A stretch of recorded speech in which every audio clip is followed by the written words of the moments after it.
According to Persian journalists, the Iranian regime's harassment of exiled journalists and their families has escalated in recent weeks.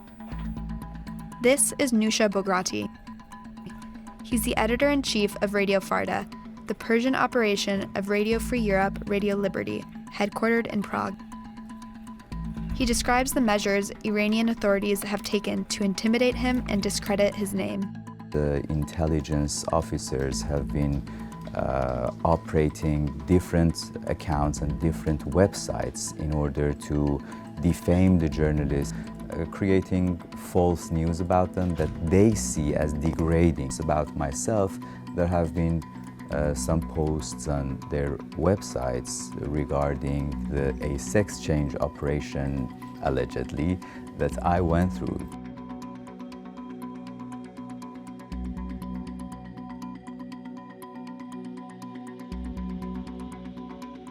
They're posting news about I moving to a new apartment at the end of the month. But the only reason of them doing this is to notify us. We are the targets. They want to notify us that we're watching you.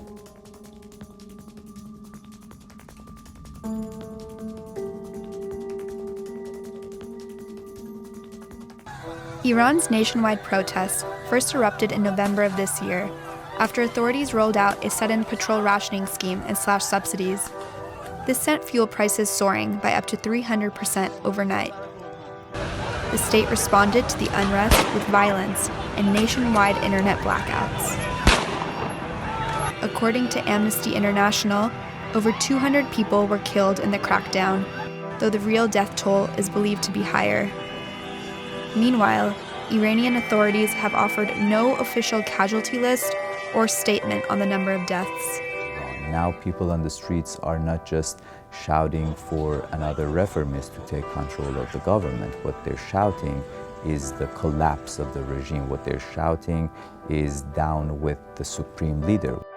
With the internet shut down and domestic media being tightly censored or even told not to report on the protests, Persian media broadcasters abroad were among the only alternative sources of information for Iranian citizens. When Iranian establishment shut down the internet, obviously that limited our access to the pictures coming from inside Iran. But we then re-established our telephone lines where people could call us and share with us what they had seen. The reporting by outlets like Iran International, Radio Farda, BBC Persian, and a handful of other news agencies appears to have angered the Iranian regime. Families of journalists involved say they were harassed as a form of revenge. We are aware of at least 11 colleagues being affected over the last 2 weeks.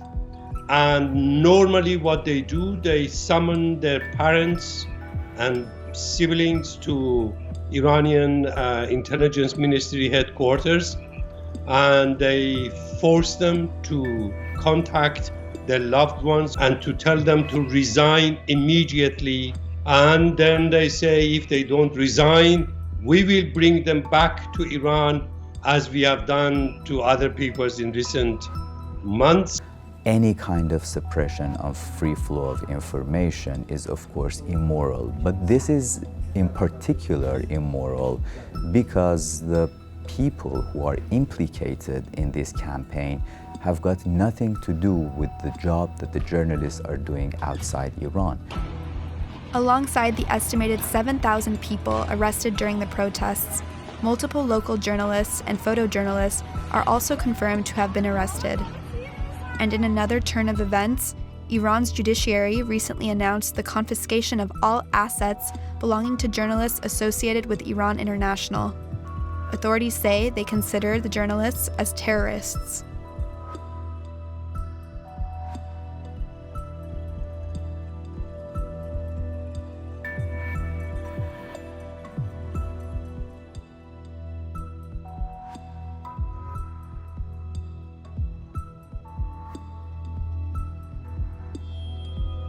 I was before head of BBC Persian service for quite a few years, And when I was there, I was involved with these things every day, the freezing of assets, harassing of families, character assassination, writing false stories. So this is not new.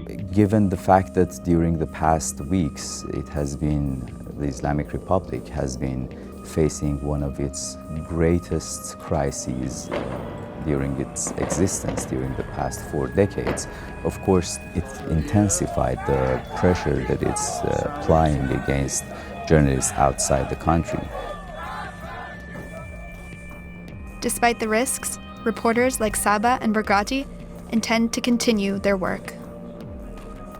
They are taking these desperate measures. Of course, it may affect some colleagues, but at the end of the day, we are not going to change our editorial policy. We are still going to broadcast to Iran. We will do our best to absorb these pressures and not to let it to affect the way we work. We are journalists, and journalism is not a crime.